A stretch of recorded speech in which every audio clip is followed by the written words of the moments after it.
Good morning, everyone. My name is Jeremy, and today I'm with my older brother Joseph, who is a big Brandon Sanderson fan. If you've been watching a couple of the videos that we've been doing so far, we've talked a little bit about some of the intricacies that Brandon Sanderson has done in his writing. We've also kind of covered a little bit about what the Cosmere is, which is his foundation. But I really want to dive into some of the other books that he has involved himself with, because he's done so many other things than just his Cosmere, which is already immense and huge. Yeah. And he's got so many other stories that he's done that are a little different in their approach or their reading level or setting, even genre. And these, Yeah. I think, are really interesting books and ones that definitely people should be aware of. And if they're enjoying some of the foundational books that he has, like Elantris or Mistborn or the Way of King Stormlight Archive series, and they want more, there's a lot more out there. There's a lot more out there. There's some easier starting points. Like, my daughter loves the Alcatraz series. Yeah. And she's 11. It's totally her level. They're just funny books, easier reading level, and so clever. And it's interesting. I think he has a very good work ethic as a writer, because he'll sit down and write these huge monster fantasy books, and then in between, just so he can shift, so he can take his brain and do something else rather than move on to the next monster fantasy, which we all want and are craving and right. can't get them fast enough. He takes months and years to write these books, and we devour them in a couple of days. Yeah. So, so he shifts gears into these other stories. Yeah. For a little bit. It's like his mental break that he does there. It's a mental break. He keeps going and writing instead of just getting stagnant, and they're fun. Yeah.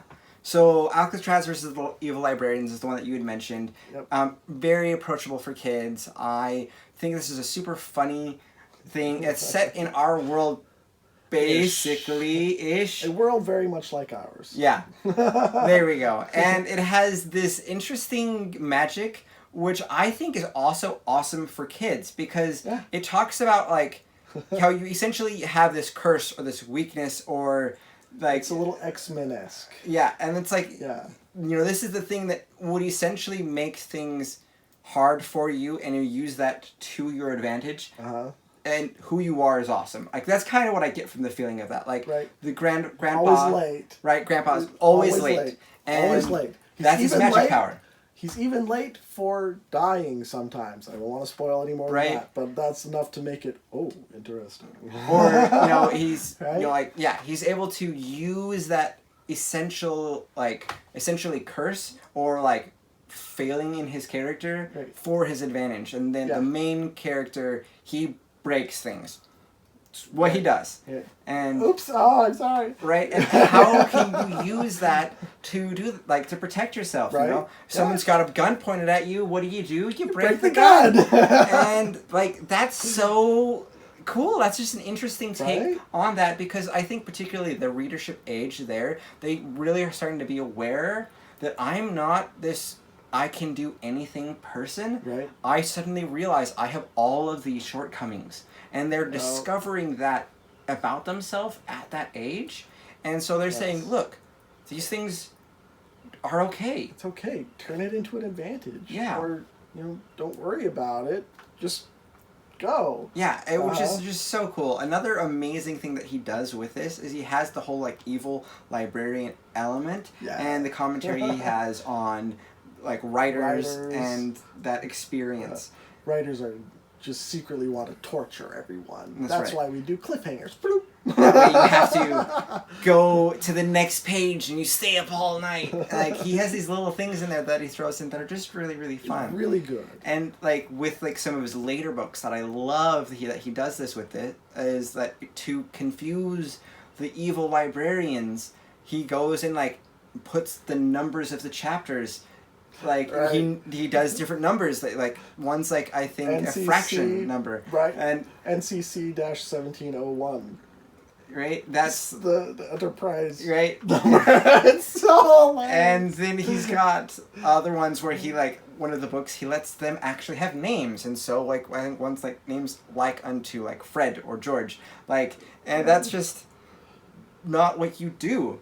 Right. And he found a way that he could do it, and it works with the story, and it's so fun and so playful, and I think that makes it like kids love that. Like that's just really, really cool. Right.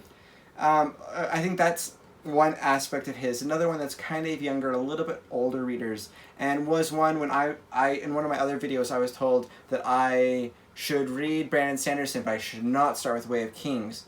And the person who told me this said you need to start with the Steelheart series. Steelheart is fun. I think though I jumped into Way of Kings and found it to be absolutely amazing, like the person knew me pretty well. It's kind of a superhero-esque thing, but Steelheart is a superhero story like none other. All superheroes are villains. Yes. But it was before the Amazon series. On the name. The Boys. The Boys. Yeah, The Boys. Yeah. Yeah. Way before it was The right Boys. There. Yeah. Well, before The Boys TV show. Before Steelheart. Yeah. Yeah. Similar concept. What if superheroes are all evil? Yeah. Well, so he has this thing that for some reason, which you discover in the books, that if you gain powers and abilities, all of a sudden you start to go bad. Doesn't matter who you were before. So everybody with abilities in that world is evil. And tries to kill you. And so, like, obviously that world has a lot of problems. And so regular people have to go up and face the superpowered individuals who are ruling and destroying the world. And it's written in a readership level that I think, like, 13-year-olds, 14-year-olds totally can go in. Totally. And it's super fun. Oh, way fun. And, for people who are wanting a good read that's fun and playful and upbeat, but also... Quick. Yeah, pretty quick reads. But also, like, they're intelligent and they have a lot of depth with them. There's a whole lot of depth in it. And, that's just what he does. He can't write something that's a surface-level experience. Right? He just doesn't do that. Thank you, Brandon. Right? Thank you for not being shallow. And, like, that's just a really great one. Like, two great series of his that he has that I'm just like, young these adult are really cool. Type levels. Then the Starsight, his straight sci-fi series. Yes. When he talked about this series, he was like, I want to do the Boy and the Dragon story, but that's been done a million times. And let's be real, when I had a perception of what fantasy was like for like the first maybe 20 years of my life, that was what I thought. And Which is cool. Totally good, but definitely done. And he was like, what if it's a girl and her starship? Right. And like, that's like, is that still Boy and His Dragon story? Right. Like at all? Like we're jumped genres from fantasy to sci-fi we're pretty crossing clearly. Over here a little bit, but he does it magnificently. So good. Can't spoil it for you. It's just fun. Yeah. It's just fun. For you, what are some of the other books that you like? That he's done. These are really cool. My favorite short story that he did is Snapshot. It's kind of Minority Report-esque type story. Really short, like the little novelette Minority Report. Super short, just a great story. A little bit of a mystery, gets you thinking, and an interesting twist ending that knocked my socks off. Yeah. Seriously, I was like, no way. I remember going like, whoa, this is not what I expected. Yeah. Which is so satisfying. It's very satisfying, especially when it's a little bit of a mystery, like a classic cop mystery. Oh, it's a buddy cop story. It's a buddy cop story. Totally. And that twist at the end. That's not what you do. Didn't see that coming, and thank you. It was done so well. It was super cool. Yeah. He has his Mini Lives of Stephen Leeds. That was fun. Very fun. Three parts to that story. Yep. And I loved that. I found that absolutely fascinating. There's this like individual who has essentially these other individuals in his head, but it's not multiple personality. Nope. It's not, but it is. Yeah, it's kind of its own thing. It's very much its own thing, but that's also his power. Yeah. That's his superpower, and So you'll have a guy who's like a super spy, and he's a guy who's maybe a translator, and these individuals give him information and help him to be able to solve problems, solve mysteries, and he's a little bit of a, you know, an adventurer, private eye kind of character, essentially, and at least as the foundation of that, and it's really cool. I thought that was really neat. It's very well done. It's one that this description of it, you might be like, that sounds a little weird, but he pulls it off. He does it really well. So, yeah. A few other short stories in the Cosmere. Shadows of Silence and the Forest of Hell. I believe that's the whole title. Love it. Absolutely loved it. I thought, like, it's not like scary, but it's like it's a little right scary, on the edge and of it's that fun. horror genre. There's a little bit of it. It's the fun scary. Yes. I'm not a horror person. Sorry, Stephen King. I enjoy it. I enjoy it a little more scary. But this one is fun. It's a little bit of turn the light on, but I'm gonna keep reading. Right. Read this in the middle of the night if you want to scare. Yeah. Awesome. I think that was just a really cool little story. And he's fascinating world building for how short it is. Oh yeah. You get a really good sense of this world is a dangerous place, and here's why. Here's some of the desperation that you get from like the environment, from the people, like just on these multiple different levels, and like ties that all together to make sure you have the specific sense inside of that story experience. So worthwhile, so good. Yes. I was so pleased with it. Very pleased. One aspect I don't think we've talked in this series as well as maybe we should is the character depth. Silence is probably the best example of this, especially for how short the story is. Yeah. You understand her. There's it's not just a, okay, woman adventurer, go. Yeah. You get who she is and her motivations, and you see why she's doing what she's doing. Yeah. And for such a short story to really have that depth of a character, break that out into his big stories. Yeah. And huge depth. Really good. And you kind of have a couple of different approaches, particularly for some of the young adult stuff. Yeah. Which, like young adult, like Harry Potter is honestly a really good example for this. Because Harry Potter himself isn't really a huge, like, the dynamic character. Yeah. He obviously has some of a personality, but really our dynamic experience he's an archetype. Yes. You get from Ron and Hermione, and you kind of see that bounce off of them. Right. Which is amazing, honestly. Like, it's a really good writing, actually. That tactic makes it so you, as a reader, can kind of sit in the wheels of Harry and experience that. Yeah. And totally good approach. Like, props. So not a criticism at all. Like, that's a super strong thing. Sanderson takes a different approach, though, that every character is this really different experience, and you kind of go into the mind of a new character and a new person. Paladin, you get Shallan, you get Adolin, you get Silence. And like all of these, you go into them and you're like, wow, this is a really interesting, distinct individual with different beliefs, different values, and different ways that they see the world. And that is one of the big advantages of experiencing a fantasy series book, is that you have these characters that you get to experience and you grow with them. Yes. And they do that so well.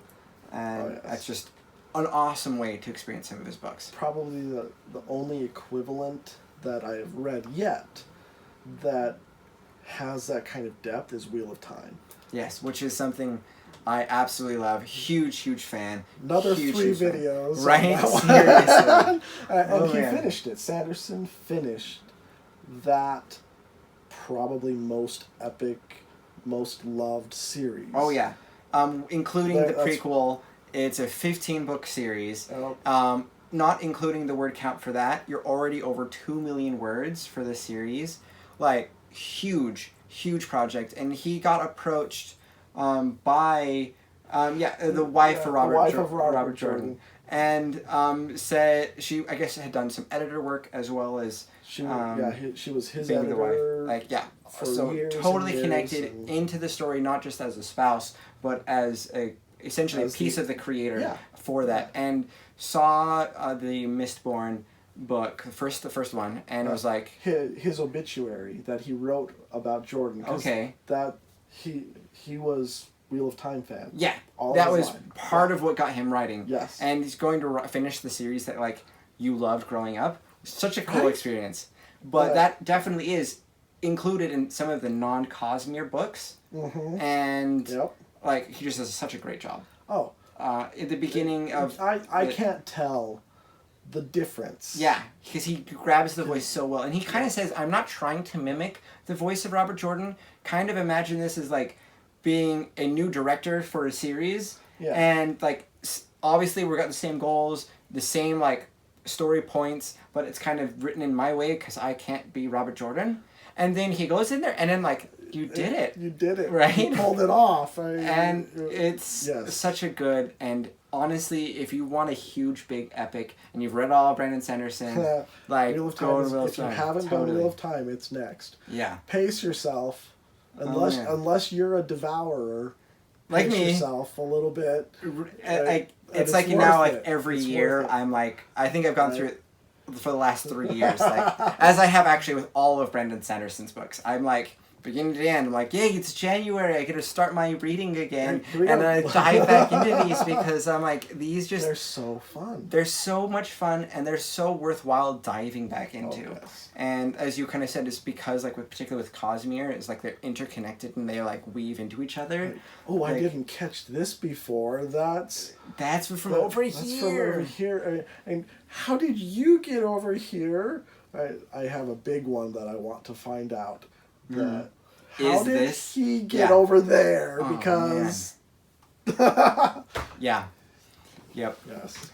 So there are several other books that he's done in there. Yep. I feel like one of the ones that definitely is worth noting, even though we probably won't hit every single one of his, is Rhythmatist. Oh, yes, thank you. I loved this. Brandon, this was one you recommended to me. If you ever see this, please listen to your son, whom you said has asked you to finish it. Listen to my daughter and me and every other Rhythmatist fan. Me too. Please, we want to know what's next. Book 2, 3, and however many more. You can keep going. Whatever. That was such a cool world. It's such a fun world. So, it's such a fun magic system. For people who haven't like any awareness of this book, like essentially it's chalk drawings that come to life. Yeah. That is the magic. And I'm like, as like channel my inner 5-year-old self, I'm like, yeah.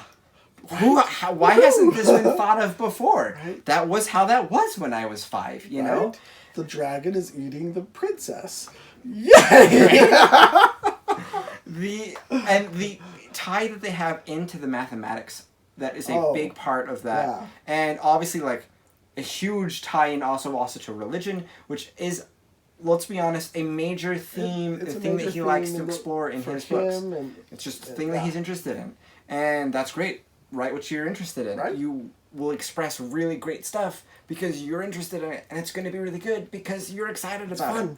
And anyways, that was such a good story, and not at all how I expected it to end. No. And like, I mean, essentially you have these Rhythmatists, non-spoiler version of this, and you have this boy who wants to be a Rhythmatist. These are the people who are the magicians of the world. They're the ones who can draw and make it come to life. And he loves this magic, but he isn't one of these people. He loves it for the science of it, if that's a good word. Yeah, the math, the intellectual side of it. And so he is such an invested individual in this and in this like magic system.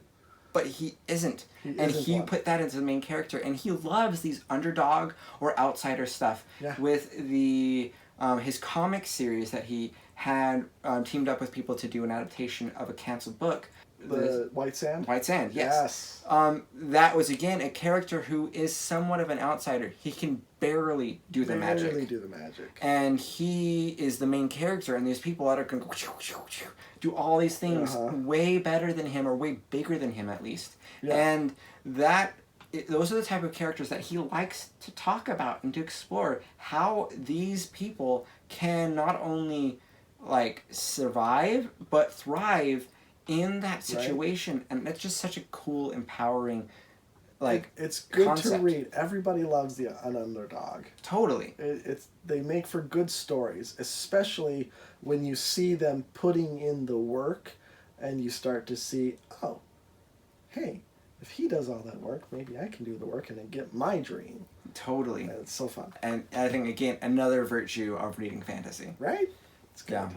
Well, I think there's a lot more of these books that we could there dive could into be. and talk into. But that's kind of a Yes. good overview of some of the non-Cosmere books inside of Brandon Sanderson's huge list of writings. So hopefully that was fun. Check fun out for more me. videos from here, and we'll be talking about a couple other things. So stay tuned for some of those. All right.